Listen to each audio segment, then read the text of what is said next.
हे दोस्तों नमस्कार। एक बार आप सबका फिर से बहुत बहुत स्वागत है आपके अपने यूट्यूब चैनल से रहूँगा। और जितने भी लोग यहाँ पर जुड़े हुए हैं सभी लोग अगर चाहते हैं हिंदी की अच्छे से तैयारी करना तो हिंदी तो मैं आपको करवा ही रहा हूँ। इसके अलावा मैंने एक बुक भी प्रिपेयर की है जहाँ पर आपको चैप्टर वाइज जितने भी आपके चैप्टर हैं आपको सब के सब जो चैप्टर्स हैं इंपॉर्टेंट जो उसकी थ्योरी है वो भी मिल जाएगी, वन आना क्वेश्चन मिल जाएंगे। इसके साथ ही साथ कुछ आपके 10 से 12 प्रैक्टिस सेट भी आपको यहाँ पर देखने मिल जाएंगे। तो यहाँ पर आपकी बीएड की तैयारी हो गई है, कोई भी आप एग्ज़ाम दे रहे हो जहाँ पर हिंदी आता है उन सभी के लिए जो है काम आने वाला है। तो अगर आप परचेज करना चाहते हैं इस बुक को तो नीचे इसका लिंक जो है मैंने दे रखा है नीचे डिस्क्रिप्शन बॉक्स में, आप लोग वहाँ पर क्लिक करके इस बुक को परचेज कर सकते हैं। और आपको कोई प्रॉब्लम हो आप लोग सीधे आपको आना है हमारे इंस्टाग्राम पे टेलीग्राम पर। आपको कोई भी डाउट हो कोई भी प्रॉब्लम है तो आप लोग आकर के वहाँ पर हमें पूछ सकते हैं। सारे जो लिंक है आपको नीचे डिस्क्रिप्शन बॉक्स में दिए गए हैं। तो चलिए स्टार्ट करते हैं आज के इसके पहले क्वेश्चन से। देखिए पहला क्वेश्चन आपके सामने यहाँ पर कह रहा है निम्नलिखित मुहावरों के लिए जो उपयुक्त शब्द छूट गया है उसका रिक्त स्थान के लिए चयन करें। तो यहाँ पर अगर हम बात करते हैं तो यहाँ पर पहला कह रहा है कि रामलाल जब से सजा काटकर छूटा है किसी से मिलाता ही नहीं। तो किसी से क्या नहीं मिलाएगा भाई, आँख चुराना। यहाँ पर देखा जाए तो इसको किसी से मिलाता ही नहीं, इसके लिए हमको बताना है कि बेसिकली आपका क्या मुहावरा हो सकता है। तो आँख चुराना यहाँ पर करेक्ट हो जाएगा। इसी तरह अगला क्वेश्चन आपका यहाँ पर कह रहा है कि अनिल ने परीक्षा पास करने के लिए बहुत परिश्रम किया, यानी कि एड़ी चोटी का जोड़ लगाना। तो ऑप्शन जो इसका 3 है एड़ी चोटी का जोड़ लगाना वो यहाँ पर बिल्कुल करेक्ट हो जाएगा। इसी तरह दोस्तों क्वेश्चन नंबर 3 कह रहा है आपसे यहाँ पर भ्रष्ट नेताओं के कारण कांग्रेस चुनाव हार गई। भ्रष्ट नेताओं के कारण कांग्रेस जो है चुनाव हार गई, यानी कि यहाँ पर क्या हो जाएगा, यहाँ पर हो जाएगा लुटिया डूब जाना। तो ऑप्शन जो इसका 2 है लुटिया डूब जाना ये बिल्कुल करेक्ट हो जाएगा। अगला क्वेश्चन आपका यहाँ पर देखिए क्या कह रहा है, ध्यान से देखिए। अत्यधिक परिश्रम के फलस्वरूप वह एकदम थक कर बैठ गया है। अत्यधिक परिश्रम के फलस्वरूप वो एकदम थक कर बैठ गया है, यानी कि निढाल हो जाना। तो जो लोग बोल रहे हैं ऑप्शन नंबर फर्स्ट वो बिल्कुल करेक्ट हैं। सभी लोग जवाब देते हुए चलिएगा। क्वेश्चन नंबर 5 से 7 यहाँ पर कह रहा है कि निम्नलिखित लोकोक्ति के लिए सही अर्थ का चयन करें और उनके नीचे दिए गए 4 विकल्पों में से करना है आपको। तो अंधे के हाथ बटेर लगना, देखिए यहाँ पर क्या हो जाएगा, अंधे के हाथ बटेर लगना, यानी कि ऑप्शन नंबर जो इसका 4 है अपात्र को सफलता मिल जाना, ये यहाँ पर बिल्कुल करेक्ट हो जाएगा, अंधे के हाथ बटेर लग जाना। इसी तरह क्वेश्चन नंबर 6 आपसे 7 यहाँ पर कह रहा है कि आए थे हरिभजन को ओटन लगे कपास। इसका मतलब क्या हो जाएगा भाई, आए थे हरिभजन को ओटन लगे कपास, यानी कि आए थे भाई किसी कार्य विशेष की उपेक्षा कर किसी अन्य कार्य में लग जाना। तो जो लोग बोल रहे हैं ऑप्शन 3 वो लोग यहाँ पर बिल्कुल करेक्ट हैं। चलिए आते हैं क्वेश्चन नंबर 8 से 10। तो यहाँ पर अलंकार का चयन करना है। तो पहला कह रहा है नहीं पराग नहीं मधुर मधु नहीं विकास यही काल। तो देखिए यहाँ पर क्या हो जाएगा, नहीं पराग नहीं मधुर मधु नहीं विकास यही काल। इसका आगे क्या लिखा गया, अली कली ही सो बंध्यो आगे कौन हवाल। तो यहाँ पर अगर देखा जाए तो ये जयसिंह द्वारा अपनी नवोड़ा पत्नी पर आसक्ति के कारण उससे दोहे का व्यंग किया गया है। तो यहाँ पर अनयोक्ति अलंकार हो जाएगा। कौन सा अलंकार भाई, अनयोक्ति अलंकार। ऑप्शन जो इसका 3 है वो यहाँ पर बिल्कुल करेक्ट हो जाएगा। क्वेश्चन नंबर आपका 9 कह रहा है कि सब प्राणियों के मत मनो मयूर आहा नाच रहा, यानी कि क्वेश्चन नंबर 9 का जो करेक्ट आंसर क्या हो जाएगा, सब प्राणियों के मत मनो मयूर आहा नाच रहा। तो यहाँ पर देखा जाए तो रूपक अलंकार ऑप्शन जो इसका 2 है वो यहाँ पर बिल्कुल करेक्ट हो जाएगा। इसी तरह क्वेश्चन नंबर 10 कह रहा है कि वह सब इष्ट देव के मंदिर की पूजा सी, वह दीप शिखा सी शांत भाव में लीन, वह टूटे तरु की छूटी लता सी दीन, दलित भारत की विधवा है। तो यहाँ पर अगर देखा जाए तो इस पंक्ति में क्या हो जाएगा, इस पंक्ति में देखिए उपमा किया जा रहा है तो उपमा अलंकार हो जाएगा। उपमा अलंकार मैं आपको कई बार बता चुका हूँ, जहाँ पर प्रस्तुत वस्तु के किसी प्रस्तुत वस्तु का किसी अप्रस्तुत वस्तु के गुण धर्म और रूप या आधार की तुलना करते हैं।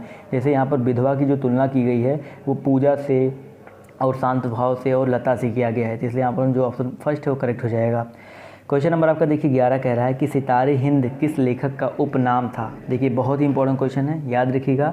सितारे हिंद जो था वो राजा शिव प्रसाद जी का उपनाम था। किसका, जो लोग बोल रहे हैं ऑप्शन नंबर 2 करेक्ट है, राजा शिव प्रसाद जी का उपनाम सितारे हिंद था। और इनकी भाषा में उर्दूपन अधिक था और राजा भोज का जो सपना था वो इनकी प्रमुख रचना, यानी कि राजा भोज का सपना एक इनकी प्रमुख रचना भी है।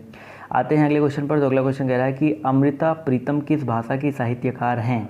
अमृता प्रीतम जो है दोस्तों पंजाबी भाषा की प्रमुख साहित्यकार हैं। किसकी भाई, पंजाबी भाषा की। तो यहाँ पर देखा जाए तो ऑप्शन जो इसका 3 है वो यहाँ पर बिल्कुल करेक्ट हो जाएगा। इन्होंने रसीदी टिकट नाम से आत्मकथा भी लिखी है। 1982 ईस्वी में इनको ज्ञानपीठ पुरस्कार से सम्मानित भी किया जा चुका है और पिंजर जो है इनका प्रमुख उपन्यास है।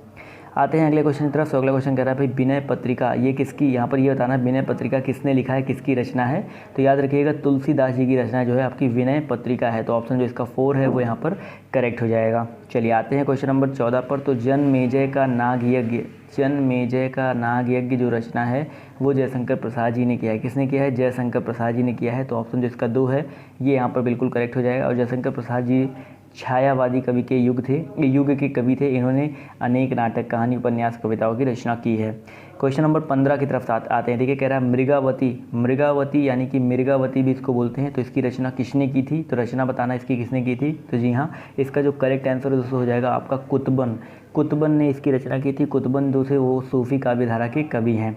चलिए आते हैं क्वेश्चन नंबर 16 पर। तो आपसे यहाँ पर कह रहा है निम्नलिखित दिए गए शब्दों में विशेष की पहचान करें। क्वेश्चन नंबर 16 में कह रहा है भाई विशेष की पहचान करना है। तो यहाँ पर अगर देखा जाए तो दीनता जो है, और बात करते हैं बुरा की, दीनता जो है आपका यहाँ पर एक विशेष है, जबकि दैनिक, बुरा और कुलीन की बात करते हैं तो यहाँ के विशेषण है, और दीनता आपका विशेष शब्द है। चलिए आते हैं अगले क्वेश्चन पर। तो अगला क्वेश्चन आपका यहाँ पर कह रहा है भाई कि वह छोटी लड़की 5वीं कक्षा में पढ़ती है। क्वेश्चन नंबर 17 का जवाब देना है भाई आपको। वह छोटी लड़की 5वीं कक्षा में पढ़ती है। इस वाक्य में वह क्या है, तो वह क्या है बताइए। वह यहाँ पर अगर देखा जाए तो एक प्रविशेषण है। कई बार आपसे ये क्वेश्चन पूछा जा चुका है। तो यहाँ पर वह जो है आपका एक प्रविशेषण है, प्रविशेषण। इसके अलावा स्त्रीलिंग, एक वचन, और क्या बोलते हैं, एक स्त्रीलिंग भी है, एक वचन भी है। और इसका यहाँ पर क्योंकि विशेष क्या है, यहाँ पर देखिए ध्यान से, यहाँ है वह छोटी लड़की। तो यहाँ पर वह जो है एक छोटी लड़की के लिए विशेषण के रूप में भी काम कर रहा है, और आपका एक सर्वनाम के रूप में भी काम कर रहा है। लेकिन यहाँ पर विशेषण में पूछ रहा था कौन सा विशेषण है, तो प्रविशेषण हो जाएगा।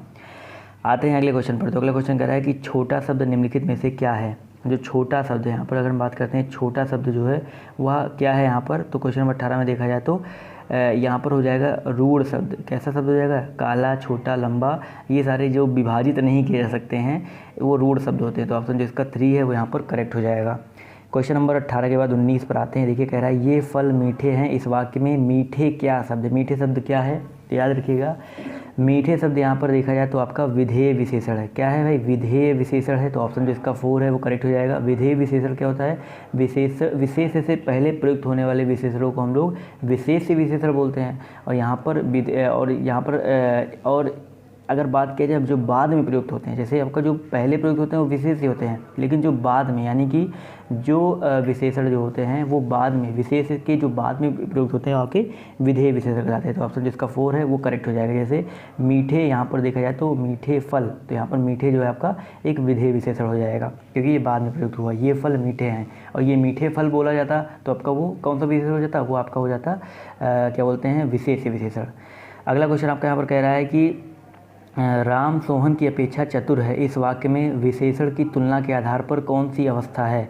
तो भाई यहाँ पर अगर देखा जाए तो उत्तरावस्था है। कौन सी अवस्था है, उत्तरावस्था है। तो जब 2 या 2 से अधिक व्यक्तियों वस्तुओं की तुलना करके किसी एक को कम या किसी एक को अधिक, अच्छा, बुरा आदि कहा जाता है तो वहाँ पर तुलनात्मक होता है। और यहाँ पर याद रखिएगा तुलनात्मक विशेषणों का प्रयोग होता है और विशेषणों की तुलना के आधार पर 3 अवस्थाएं होती हैं, मूलावस्था, उत्तरावस्था और उपमावस्था। यहाँ पर उत्तमावस्था ये आपका जो दिया गया है। तो यहाँ पर उत्तमावस्था कब होता है, उत्तमावस्था कब होता है यहाँ पर, जैसे अगर देखा जाती जब जैसे यहाँ पर जैसे आपका यहाँ पर कह रहा है कि क्या बोलते हैं, राम सोहन की अपेक्षा अधिक चतुर है, तो यहाँ पर अधिक तुलना किया तो यहाँ पर उत्तरा हो जाएगा। तो ऑप्शन जिसका 2 है वो करेक्ट हो जाएगा। और जब 2 व्यक्तियों, वस्तु अथवा स्थान आदि की तुलना करके एक को अधिक या एक को कम विशेष बताया जाता है तो वहाँ पर उत्तरावस्था होता है। एक को अधिक बताया जाए, एक को कम बताया जाए तो वहाँ पर उत्तरा हो जाएगा। समझ गए। चलिए आते हैं अगले क्वेश्चन पर। तो अगला क्वेश्चन कह रहा है कि यहाँ पर बताना आपको निम्नलिखित में से तद्भव कौन है। 21 में देखिए तद्भव कौन सा है। तो अगर देखा जाए तो पंख, सर्व, वश और प्रमोद, आप आराम से इसमें बता सकते हो इसमें तद्भव कौन सा हो सकता है। तो यहाँ पर देखिए जो पंख है ये आपका एक तद्भव शब्द है। इसी तरह क्वेश्चन नंबर 22 का है पुलिस किस वर्ग का शब्द है। चलिए पुलिस देखा जाए तो तत्सम, देशज, विदेशी। तो यहाँ पर सबसे आसान भाई क्वेश्चन है। तो पुलिस जो है आपका विदेशी शब्द का वर्ड है, विदेशी शब्द है, अपने इंडिया का वर्ड नहीं है या देशी शब्द नहीं है। क्वेश्चन नंबर आपका 23 कह रहा है देखिए यहाँ पर निम्नलिखित में से कौन सा वाक्य शुद्ध है। देखिए 4 वाक्य दिए गए हैं। तो यहाँ पर पहला वाक्य कह रहा है, मंत्री का कहना है कि हमें अपने देश से अशिक्षा दूर करना है। तो यहाँ पर अगर देखा जाए तो चारों ऑप्शन अच्छे से पढ़ेंगे तो आपका जो ऑप्शन नंबर 4 है कि मंत्री ने कहा है कि हमें अपने देश से अशिक्षा दूर करनी है, ये बिल्कुल सही है। और सब में कुछ ना कुछ आपको त्रुटि देखने को मिल जाएगी। क्वेश्चन नंबर 24 कह रहा है शुद्ध वर्तनी का चयन करें। तो देखिए यहाँ पर सक्षम, सक्षम और यहाँ पर सब लोग देख के बता सकते हो यहाँ पर शुद्ध वर्तनी कौन सी है। तो 24 का जो करेक्ट आंसर है वो क्या हो जाएगा? जी हाँ, बिल्कुल सही बात है, सक्षम। तो ऑप्शन जिसका 3 है वो करेक्ट हो जाएगा। क्वेश्चन नंबर 25 देखिए यहाँ पर कह रहा है सही पर्यायवाची शब्द चुनिए। तो रमा का पर्यायवाची क्या होता है? 25 का अगर देखा जाए तो इंदिरा का ऑप्शन जिसका फर्स्ट है इंदिरा, ये बिल्कुल करेक्ट हो जाएगा, ये रमा का पर्यायवाची होता है।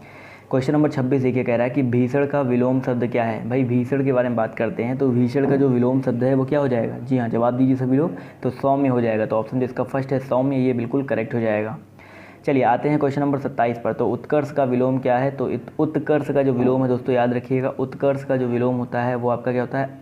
अपकर्ष नहीं होता भाई। जी हाँ, अपकर्ष ही होता है, आकर्ष नहीं होता है। हमने अपकर्ष, तो ऑप्शन जिसका 3 है अपकर्ष, ये बिल्कुल करेक्ट हो जाएगा। जी हाँ, सभी लोग यहाँ पर जो लोग बोल रहे 3 वो लोग बिल्कुल करेक्ट हैं।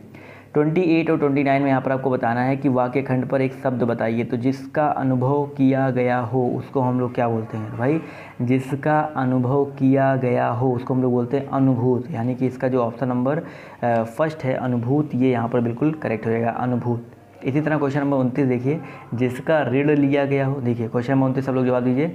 जिसका ऋण लिया गया हो उसको हम लोग क्या बोलते हैं? जिसका ऋण लिया गया हो, दिया नहीं गया हो, जिसका ऋण लिया गया हो ये बताना है। चलिए तो 29 में देखा जाए तो इसका भी हो जाएगा ऋण दाता। तो ऑप्शन जिसका फर्स्ट है ऋण दाता, ये बिल्कुल करेक्ट हो जाएगा। चलिए क्वेश्चन नंबर 30 कह रहा है किस क्रमांक में अघोष व्यंजन है? अघोष व्यंजन किस क्रमांक में है? तो यहाँ पर अगर देखा जाए तो ता और था, यहाँ पर ये अघोष व्यंजन है। जो नाद की दृष्टि से व्यंजन वर्णों के उच्चारण में स्वर तंत्रियाँ जहाँ पर झनकृत होती हैं, वहाँ पर देखा जाए तो झनकृत होती हैं, और घोष ऐसी होती हैं जिनमें झनकृत नहीं, अघोष में झनकृत होती हैं और घोष में झनकृत नहीं होती हैं। तो ता, था, दा, धा, ना, ये सारे आपके अघोष व्यंजन हैं। क्वेश्चन नंबर आपका 31 कह रहा है कि झगड़ा मेरे और उसके मध्य में था, इसमें कौन सा कारक है? मेरे और उसके मध्य में था, यानी कि यहाँ पर अधिकरण, ऑप्शन जिसका 2 है अधिकरण कारक, यहाँ पर बिल्कुल करेक्ट हो जाएगा। जी हाँ। क्वेश्चन नंबर 32 पर आते हैं तो कह रहा है किस शब्द में तत्पुरुष समास है? तत्पुरुष समास बताओ भाई किस शब्द में है? तो अगर देखा जाए तो 32 का जो करेक्ट आंसर ऑप्शन नंबर 3 हो जाएगा भाई, अनिच्छा। अनिच्छा मतलब क्या हो जाएगा भाई? यहाँ पर इसका समास विग्रह करेंगे तो बिना इच्छा के, यानी कि यहाँ पर अंतिम पद में इच्छा की प्रधानता है, तो यहाँ पर ये जो हो जाएगा तत्पुरुष समास हो जाएगा। क्वेश्चन नंबर 32 देखिए कह रहा है अतियुक्ति में कौन सा उपसर्ग लगा है? 33 में अगर देखा जाए भाई अतियुक्ति, यानी कि अति प्लस उक्ति, तो यहाँ पर उक्ति जो है यहाँ पर देखा जाए तो अति आपका उपसर्ग लगा हुआ है। तो ऑप्शन जिसका फर्स्ट है वो यहाँ पर बिल्कुल करेक्ट हो जाएगा। और अति का अर्थ क्या होता है? अधिक और ऊपर या उस पार। चलिए क्वेश्चन नंबर 34 पर आते हैं। तो ईला प्रत्यय किसमें नहीं लगा है? सभी लोग जवाब दीजिए, ईला प्रत्यय किसमें नहीं लगा है? तो देखिए यहाँ पर रंगीला, जहरीला और रसीला, इन सब में ईला लगा हुआ है, लेकिन पहला में आपका ईला प्रत्यय नहीं लगा हुआ है। तो ऑप्शन जिसका फर्स्ट है वो यहाँ पर बिल्कुल करेक्ट हो जाएगा। 35 देखिए आपसे यहाँ पर कह रहा है कि चुल्लू भर पानी में डूबना, इस मुहावरे का सही अर्थ क्या है? तो चुल्लू भर पानी में डूबना यानी कि लज्जा के मारे मुंह नहीं दिखाना। तो ऑप्शन जिसका 4 है लज्जा के मारे मुंह नहीं दिखाना, ये यहाँ पर बिल्कुल करेक्ट हो जाएगा। चलिए आते हैं क्वेश्चन नंबर 36 पर। देखिए सभी लोग जवाब दीजिए, इनमें से कौन सा शब्द अंग्रेजी में अपनाया गया है? ईश्वर, जगन्नाथ, भगवान और प्रभु। देखिए बहुत ही इंपॉर्टेंट क्वेश्चन है, तो याद रखिएगा दिए गए शब्दों में यहाँ पर कह रहा है अंग्रेजी में अपनाया गया जिसका अर्थ भिन्न होता है, ये आपको बताना है। तो यहाँ पर अगर देखा जाए तो ईश्वर, भगवान, जगन्नाथ और प्रभु में जो आपका भगवान शब्द है ये अंग्रेजी शब्दकोश में भिन्न अर्थ है यहाँ पर दिया। लॉर्ड कुछ लोग बोलते हैं, ईश्वर अलग होता है, तो सब में अंग्रेजी वर्ड कोश में इसका जो अर्थ है वो आपका अलग है।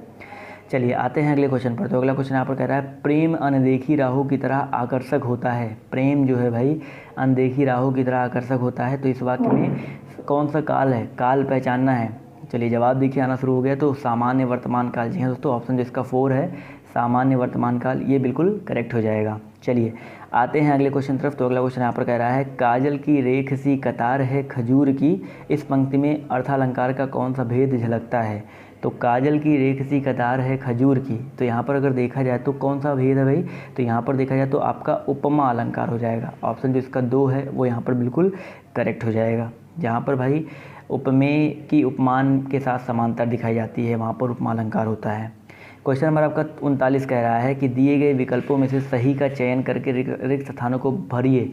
तो परभृत ये किसका पर्यायवाची है आपको बताना है। तो परभृत देखिए सरंग, कोयला, सांप, बगुला, तो यहाँ पर देखा जाए तो आपका बंगुला, जो बगुला होता है इसका पर्यायवाची परभृत का पर्यायवाची होता है। समझ में आ गया। इसी तरह देखिए क्वेश्चन नंबर आपका 40 कह रहा है काली घटा का घमंड घटा। देखिए बहुत ही इंपॉर्टेंट क्वेश्चन है, यहाँ पर आपको अलंकार बताना है। तो देखिए यहाँ पर घटा और घटा 2 बार आया है। एक घटा का मतलब होता है बादल, एक घटा का मतलब होता है घटने वाला। तो यहाँ पर देखा जाए तो लोग सोचेंगे यहाँ पर देखिए यहाँ पर यमक अलंकार हो जाएगा। कौन सा अलंकार हो जाएगा? यमक अलंकार हो जाएगा। लेकिन कभी कभी इसमें बहुत सारी चीज़ें मतलब कुछ लोग यहाँ पर अनुप्रास भी कहेंगे, क्योंकि यहाँ पर घा और घा कई बार आया है, घा घा घा 3 बार आया है। लेकिन यहाँ पर अगर शुद्ध रूप से देखा जाए तो यमक अलंकार जो है बिल्कुल करेक्ट हो जाए, क्योंकि एक अर्थ जो है एक से कई बार आया है, उनके अर्थ जो है आपके अलग अलग हैं। चलिए आते हैं क्वेश्चन नंबर 41 पर। तो आपका यहाँ पर देखिए कह रहा है कि दिए गए विकल्पों में से शुद्ध वाक्य छाटिए। तो शुद्ध वाक्य यहाँ पर छाटना है। तो देखिए पहला ऑप्शन है चाकू से बच्चों को काट कर फल धोए। चाकू से बच्चों को थोड़े ना काटोगे। मेरे जूतों तुमसे अच्छे, ये भी गलत है। वह शायद से आ जाएगा, ये भी गलत है। तो ऑप्शन 4 देखिए गांधी जी ईश्वर के पक्के भक्त थे, ये यहाँ पर बिल्कुल करेक्ट हो जाएगा। चलिए आते हैं अगले क्वेश्चन पर। तो अगला क्वेश्चन कह रहा है कि निम्नलिखित में से उचित शब्द का चयन करना है आपको यहाँ पर। तो देखिए ध्यान से, तो यहाँ पर देखा जाए तो क्वेश्चन नंबर 42 में उचित शब्द यहाँ पर औद्योगिक जो है, औद्योगिक, तो कौन सा औद्योगिक सही हो जाएगा? तो यहाँ पर देखा जाए तो ऑप्शन नंबर जो फर्स्ट है ये वाला बिल्कुल करेक्ट हो जाएगा। क्वेश्चन नंबर यहाँ पर देखिए 43 कह रहा है कि लोकायतन कृति के लिए सोवियत लैंड नेहरू पुरस्कार किसे दिया गया था? तो याद रखिएगा ये जो पुरस्कार है मिला था सुमित्रा नंदन पंत जी को। बहुत ही इंपॉर्टेंट क्वेश्चन है, याद रखिएगा। तो ऑप्शन जो इसका 3 है वो यहाँ पर करेक्ट हो जाएगा। चलिए आते हैं अगले क्वेश्चन पर। तो अगला क्वेश्चन कह रहा है कि किस शब्द में गढ़ का प्रयोग करके बहुवचन नहीं बनाया जा सकता है? तो यहाँ पर अगर देखा जाए तो गढ़ का प्रयोग करके किस में बहुवचन नहीं बना सकता? तो ऑप्शन जो इसका 4 है देवी। देवी गढ़ में बहुवचन नहीं भाई, देवी गढ़ का प्रयोग करके भाई देवता गढ़ होते हैं, भक्त गढ़ होते हैं, शिक्षक गढ़ होते हैं, लेकिन देवी में गढ़ लगा करके बहुवचन नहीं बना सकते हो। चलिए आते हैं अगले क्वेश्चन पर। तो अगला क्वेश्चन कह रहा है कि प्रेम में भगवान रचना के लिए जैनेंद्र को किस पुरस्कार से सम्मानित किया गया है? तो यहाँ पर अगर देखा जाए प्रेम में भगवान, तो यहाँ पर देखा जाए तो भारत सरकार शिक्षा मंत्रालय पुरस्कार, बहुत ही इंपॉर्टेंट है, याद रखिएगा। ऑप्शन जो इसका 2 है वो यहाँ पर बिल्कुल करेक्ट हो जाएगा। ये इनका एक कहानी संग्रह था प्रेम में भगवान, जो कि 1937 की रचना थी, समझ गए। और इनकी बहुत सारी और अन्य भी रचनाएँ हैं, जैसे कि आपका परख, सुनीता, त्यागपत्र, कल्याणी। अगला क्वेश्चन आपका यहाँ पर देखिए कह रहा है भारत के रस सूत्र में निम्नलिखित में से किसका उल्लेख नहीं है? तो यहाँ पर अगर देखा जाए तो स्थायी भाव, भाई रस सूत्र में स्थायी भाव का उल्लेख नहीं। जो भरत के रस सूत्र है तो उसमें स्थायी भाव का उल्लेख जो है आपका नहीं है। चलिए आते हैं क्वेश्चन नंबर 47 तरफ। तो आपसे यहाँ पर कह रहा है जहाँ उपमेय का निषेध करके उपमान का आरोप किया जाए वहाँ पर क्या होता है? तो याद रखिएगा भाई यहाँ पर हो जाएगा आपका बहुत ही इंपॉर्टेंट है, काफ़ी लोग इसके बारे में नहीं जानते हैं। तो उपमेय का निषेध करके, जब निषेध वाला ये शब्द आ जाए, उपमान का आरोप किया जाए, वहाँ पर ये ऑप्शन जो 3 है अपहनुत अलंकार, यानी कि ऑप्शन जो इसका 3 है वो यहाँ पर बिल्कुल करेक्ट हो जाएगा। चलिए आते हैं क्वेश्चन नंबर 48 तरफ। देखिए आखिरी क्वेश्चन, इसके बाद 1-2 क्वेश्चन और बचे हैं, ये जल्दी से खत्म करते हैं इसको। तो 48 के जवाब दीजिए। जिस छंद के पहले तथा तीसरे चरणों में 13-13 और दूसरे तथा चौथे चरणों में 11-11 मात्राएं होती है। देखिए पहले यहाँ पर हो जाएगा आपका दोहा, पहले और तीसरे में आपका अगर यह है तो आपका दोहा हो जाएगा। इसी का जस्ट उल्टा कर दें अगर, तो आपका वो दोहा के स्थान पर क्या आपका हो जाता है, क्या सोरठा हो जाता है, अगर 11-11 13-13 हो जाए। क्वेश्चन नंबर 49 देखिए कह रहे हैं यहाँ पर निम्नलिखित में से कौन सा एक उपन्यास जैनेंद्र जी ने लिखा है? तो जैनेंद्र देखिए कई बार आ गया। तो जैनेंद्र जी ने सुनीता, त्यागपत्र अभी मैंने आपको बताया था। इसके अलावा परख भी उन्होंने ही लिखा है, तो परख मैंने आपको अभी बताया था। तो ऑप्शन जो इसका 2 है वो यहाँ पर करेक्ट हो जाएगा। 50 नंबर क्वेश्चन कह रहा है भाई अपने अपने राम उपन्यास की रचना किसने की है? तो यहाँ पर आप लोग कमेंट करके इसका जवाब दीजिएगा। जिसका कमेंट करेक्ट होगा उसको जो है नेक्स्ट वाले वीडियो में उसका नाम जो है लिया जाएगा। सो गाइज़ आज के इस सेशन में सिर्फ इतना ही। कैसा लगा आपको आज का सेशन कमेंट करके जो बताइएगा, और मिलते हैं कल फिर से इसी वीडियो में। तो अगर आपको वीडियो अच्छी लगी तो वीडियो को लाइक करना, शेयर करना मत भूलिएगा। बाय बाय, टेक केयर, जय हिंद, जय भारत।